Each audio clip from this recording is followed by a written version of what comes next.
When we think of ancient civilizations, names like Rome, Greece, and Egypt instantly come to mind. They dominate our textbooks, documentaries, and imaginations. But what about Persia? Most people know little about the ancient Persian Empire. Our picture of it is shaped more by movies and pop culture than by education. And yet, ancient Persia was once the largest empire the world had ever seen. At its peak, nearly half of the world's population lived under Persian rule. So, what do we really know about this vast and powerful civilization? And why has its story been so often overlooked? The sources of our knowledge. Much of what we know about the Persian Empire comes from Greek historians, Herodotus, Xenophon, and Ctesias. But there's a problem. The Greeks were Persia's enemies. Their writings are filled with misunderstandings, cultural bias, and exaggerations. Even the names we use, Cyrus, Darius, Xerxes, are Greek versions. In their own language, they were Kurush, Darayavahush, and Kashayarsha. The Greeks didn't even have the letters to properly pronounce Persian names, and their concept of a king didn't align with the Persian title of Shah. Fortunately, modern historians have other sources to turn to. One of the most valuable is the Royal Archive at Persepolis, which holds thousands of clay tablets written in cuneiform. These documents, mostly economic records, reveal the inner workings of a highly organized and multicultural empire, far more sophisticated than its Greek rivals described. Who were the Persians? The Persians, also called the Parsa, were an Indo-Iranian people who migrated from Central Asia, what is today Kazakhstan and Uzbekistan, into the lands of Mesopotamia near the end of the Bronze Age. They called their land Ariana, a name that echoes today in the modern country of Iran. At first, the Persians were pastoral nomads, practicing what's known as vertical nomadism, moving their herds between mountain valleys in summer and lower foothills in winter. Their way of life was rugged and simple. They were excellent horsemen, wore trousers ideal for riding, and distinct pointed hats called tiaras. Physically, they stood out from the Mesopotamians, taller, with lighter complexions. The rise of a superpower in the 7th century BCE, the Persians captured the ancient city of Anshan. From then on, all Persian kings included King of Anshan in their titles. But it was in the 6th century BCE that history truly changed. A man named Kurush, known to us as Cyrus the Great, rose to power. At that time, Persia was still a vassal, stayed under the Median Empire, but Cyrus led a rebellion and defeated the Median king Astyages, thanks in part to defecting Median nobles.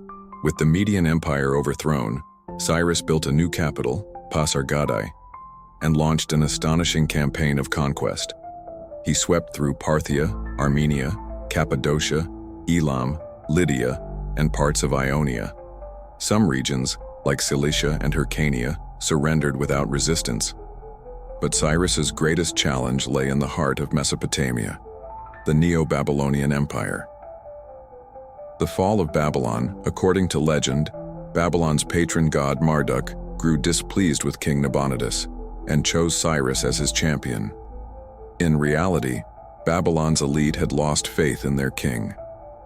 When Cyrus's forces arrived, the city surrendered without a fight. Cyrus entered Babylon as a liberator, not a conqueror. He earned widespread respect, not through fear, but through tolerance. A different kind of conqueror, unlike many rulers of the time, Cyrus allowed local customs, religions, and leaders to remain in place. Defeated kings were sometimes reinstated as provincial governors. Rather than forcing cultural assimilation, he ruled through cooperation. One of his most famous acts was freeing the Jews exiled in Babylon. He even funded the reconstruction of the Temple in Jerusalem, an act that earned him lasting reverence in the Hebrew Bible. Though Persians made up only about 5% of the empire's population, Cyrus maintained control by creating a decentralized but efficient system of governance that emphasized local autonomy and mutual respect. The death of a legend, Cyrus's final campaign, took him north to defend the empire's borders from raids by the Massagetæ, a fierce nomadic tribe. In battle against their queen Tomyris, Cyrus was killed, and his army nearly destroyed. His legacy passed to his son Cambyses II, who faced immediate rebellions. After restoring order, Cambyses launched an invasion of Egypt, capturing Memphis and taking the pharaoh prisoner. He added Egypt and Libya to the Persian Empire. Cambyses then looked toward Carthage and Kush as his next targets, but those conquests would have to wait. The Forgotten Empire. For centuries, the story of Persia has been overshadowed by its Greek rivals. But history is starting to correct that imbalance. The Persian Empire wasn't just the largest of its time, it was one of the most enlightened, diverse, and complex empires in human history. Its rulers weren't just warriors. They were builders, statesmen, and visionaries. And their legacy still echoes across the Middle East and Central Asia today. Those plans met setbacks. The Kushite campaign failed due to severe supply shortages, and the invasion of Carthage was called off altogether because the Phoenicians, to providing a fleet, refused to fight against their fellow countrymen. Meanwhile, another revolt broke out in Babylon. Cuses set out to suppress it, but fell ill on the journey and died before he could return. Power was supposed to pass to Casses, brother Smyce, but a man named Darius stepped in. He claimed that the person posing as Smyce was actually an imposter, a magus named Gumata, and that the real Smyce had been secretly killed by Casses. Long before using this accusation, Darius seized the throne. Darius was not a descendant of Cyrus, so to legitimize his rule, he declared himself a descendant of Ames, the great-grandfather of Cyrus the Great. From that point on, the royal line became known as the Ade dynasty. Like Cuses, Darius spent much of his early reign putting down revolts across the empire.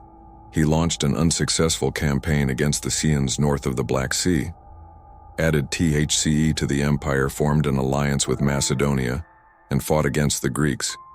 Though the Greco-Persian Wars are a topic for later, Darius is remembered less as a general, especially since he rarely commanded armies himself, and more as a great administrator. His legacy lies in the reforms and organization that helped shape the Persian Empire into one of the most advanced states of the ancient world to improve governance. Darius divided the empire into provinces called sarps, each overseen by a governor, known as a satrap. Satraps held civilian authority.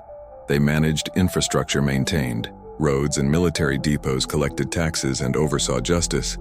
Initially, satraps also had military control within their regions. However, after several satraply uprisings, Darius stripped them of their military power and placed the armies under direct, central command to prevent future rebellions. Darius introduced a standardized currency system. The gold DK, 1 gold DK was worth 20 silver saigo. While coins themselves weren't a Persian invention, coinage had already appeared earlier in Lydia. It was under Darius that the concept of a universal medium of exchange spread widely across the empire. A Persian soldier monthly pay was 1 darak. For context, a sheep cost about 3 saigo and a sack of flour around 2. Darius also oversaw the construction of an extensive network of paved roads. These roads allowed for the rapid movement of troops across the empire and boosted overland trade. The most famous of these routes, the Royal Road, connected the Aegean coast in Lydia to Susa, the ancient capital of Elam. Based on the vast network of imperial roads, the Persians established an organized postal system. At regular intervals along the routes, relay stations were built. Thanks to this setup, messages could travel from one end of the empire to the other in just a few days, pass swiftly from one rider to the next. Darius also oversaw the construction of the first version of the Suez Canal. Though it didn't connect the Red Sea to the Mediterranean, it linked the Red Sea to one of the Nile deltas, branches, ranches. Even so, this achievement enabled navigation between the two seas and gave a major boost to maritime trade. Monumental construction flourished throughout the empire during Darius's reign. He made Pepolis, located near Pasargad, the new ceremonial capital. In total, the Persian Empire had 5 major capitals: Cyrus's capital, Pasargad; Darius's Pepolis; the old Median capital, Ecbatana; the Elmite city of Susa; and of course Babylon. Under Darius, Pepolis became the empire's grandest city, home to massive construction projects like the Apadana, a grand audience hall.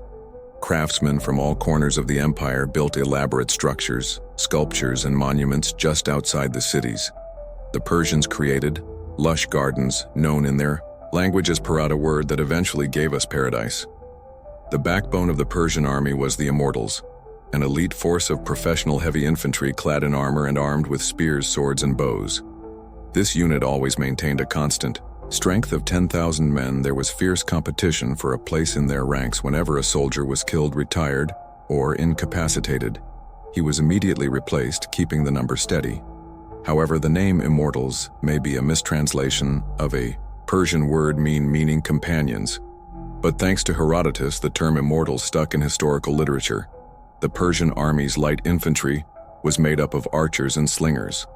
Alongside them, the Persians fielded heavy cavalry armed with spears and light cavalry equipped with javelins depending on the region of conflict. They also deployed auxiliary troops drawn from the many peoples within the empire: Egyptians, Babylonians, Syrians, Jews, Greeks, and others. In addition, the Persians frequently relied on mercenaries, especially Greeks and Scythians. Persians are often labeled as fire worshippers, but that's not quite accurate. They didn't worship fire itself. Their religion was an early form of Zoroastrianism known as Mazdaism. Unlike modern Zoroastrianism, this version wasn't strictly monotheistic. The Persians didn't deny the existence of other gods. They simply placed their god, Ora, Mazda, above all others. He was considered the god of gods, just as the Persian king was king of kings, or Chaha in their language, within Mazdaism itself. There were also other divine figures: Mitra, the god of light and truth; Ahiman, the spirit of evil; Anahita, the goddess of fertility, and others. This form of belief is known as henotheism. Recognizing many gods while giving privacy to one, Mazdaism was primarily the religion of the Persian and some Median elites. The Persians never tried to impose their faith on the peoples they ruled. Their empire was remarkably tolerant of religious diversity. Babylonian Marduk, Jewish Yahweh, Egyptian Amun, and Greek Zeus all had a place under Persian rule. The Persians also had a curious tradition for making decisions according to their beliefs rooted in Mazdaism. A person under the influence of alcohol could only speak the truth. So when facing an important decision, they would first discuss it while drunk. The next day, they would reconsider the idea while sober. If it still seemed like a good decision, it was approved. If not, the whole process would start again. The Greco-Persian Wars began with a rebellion of the Greek colonies in Ionia in 499 BC. The Ionian Greeks rose up against Persian rule. They were supported by Athens and by Greeks from the Aegean Islands. Not only did they overthrow Persian authority, they even launched a raid on Sardis, the capital of the Lydian satrapy. The Greeks looted the city and burned it, destroying, among other things, the temple of Anahita. The rebellion lasted 7 years before it was finally crushed by the Persians. In its aftermath, Persia sent envoys to many city-states across mainland and island Greece, offering a symbolic request for earth and water, a traditional gesture of submission to Persian rule. Many police accepted the offer, but the two most powerful, Athens and Sparta, refused. In Sparta, the envoys were thrown into a well and told to find their earth and water there. In Athens, they were put on trial and executed. This enraged the Persians, who began preparing a punitive expedition. The Persian army landed in a coastal plain near the city of Marathon. From there, they intended to march inland and destroy Athens. But upon landing, they saw a Greek force already assembled at the far end of the plain. The Athenians had learned of the invasion and, rallying their allies, had marched to intercept the Persians. Despite outnumbering the Greeks by more than 2 to 1, the Persians found themselves in a disadvantageous position. The Marathon plain sloped upward and the Greeks were positioned at the higher end. Any Persian attack would have to be launched uphill. The Persian commander Ara Furnus hesitated, unwilling to advance from such a poor position. But the Greek general Miltiades was also in no rush to fight. He had just received a messenger from Sparta and was waiting for reinforcements. Eventually, Ara Furnus had an idea. If the Athenian army was at Marathon, then the city itself must be unprotected. He ordered a withdrawal to the ships planning to sail around the coast and strike Athens while it lay undefended. At that moment, Miltiades made his move. He ordered a sudden attack. The Persians, caught off guard while reorganizing for departure, were thrown into chaos. The Greek assault shattered their lines and panic spread through the Persian ranks. While many Persians managed to retreat to their ships and escape, the losses were devastating. About 7 choice or elite troops and dozens of ships were lost. Greek casualties, by contrast, were minimal, around 150 men. Despite the defeat, Darius did not abandon his plans for revenge. However, he never got the chance. First, a revolt in Egypt diverted his attention, and not long after he died, Darius's successor, Xerxes, assembled a massive army and marched toward Greece land. Greek historians claimed his forces numbered 1 million men. Though that figure is clearly exaggerated, modern estimates suggest the army was closer to 200. Still an enormous military force for the time the Greeks decided to make their stand at the narrow pass of Thermop, which at that time was only a few dozen meters wide. Contrary to popular belief, it wasn't just the famous 300 Spartans who defended the pass. Several thousand soldiers from other Greek city-states also took part. Nevertheless, the battle was lost. The Greeks held the Persians off for 2 days. On the third day, most of the Greek forces withdrew, fearing encirclement. Only the Spartan contingent and a handful of others chose to stay behind, numbering no more than 500 men. Against such overwhelming numbers, they couldn't hold the pass, and by the end of the day they were surrounded and killed to the last. After this, the Persians advanced unopposed and reached Athens, only to find the city empty. The women and children had been evacuated to the Peloponnese, while the men had taken to the Sea to confront the Persian navy. The two fleets met near the island of Salamis in what would become the decisive naval battle of the Greco-Persian Wars. The Persians had the numerical advantage, but their ships were smaller and lighter. The Greek fleet, composed mainly of heavy triremes, managed to lure the Persian navy into the narrow strait between Salamis and the mainland. Once inside, the Persians lost their key advantage: maneuverability. The heavier Greek trireme struck with full force. The Persian fleet was devastated, losing around a third of its ships and retreating in panic and disorder. With their navy shattered, the Persian army lost its primary supply line. The Persians burned Athens, but soon began a retreat toward the Hellespont. That retreat quickly turned into a chaotic rout. Several more battles followed, both on land and at sea, most of which ended in Greek victories. Eventually, the Persians were forced to agree to peace under its terms. They gave up control of all the Aegean islands and the coast of Asia Minor. Though defeated on the battlefield, the Persians didn't abandon their goal of influencing or dominating the Greeks. They simply changed tactics, turning from military conquest to cultural influence and bribery. Many prominent Greek figures, including the famed Deans, accepted Persian gold in exchange for promoting certain ideas or policies. But disaster for Persia would come not from Greece but from an entirely unexpected direction. In the 4th century BC, King Philip II of Macedon united Greece under his rule and began preparing for a long-held dream, an invasion of Persia. But suddenly he was dead, stabbed by his own bodyguard Penis. The true motive for the assassination remains a mystery. Some say Penis was in love with Philip's wife. Others suspect the Persians orchestrated the killing to eliminate a threat, and still others suggest Philip's son Alexander may have been involved. The truth will likely never be known. One way or another, Philip was gone and power passed to his 18-year-old son, Alexander. Alexander inherited a fully assembled invasion force ready to march into Persia, and he wasted no time fulfilling his father's plan. Over the next 13 years, he swept through the Persian Empire like a storm, never suffering a single defeat the Persians had no effective answer to the Macedonian failings, a revolutionary military formation of the time, nor to Alexander's extraordinary tactical genius and uncanny luck time. And again he placed himself at the heart of the fiercest fighting, yet emerged with barely a scratch, or only light wounds by 329 BC. After more than 2 centuries of existence, the Persian Empire had ceased to exist. The Hellenistic age had begun, but Persia's legacy didn't vanish. It lived on and evolved first within the Hellenistic Cus Empire, then in the Parthian kingdom, later under the Sasanian dynasty and beyond. Even today, the Persian language survives, and despite the dominance of Islamic rule in modern Iran, there are still communities that preserve the ancient Persian faith. Zoroastrianism,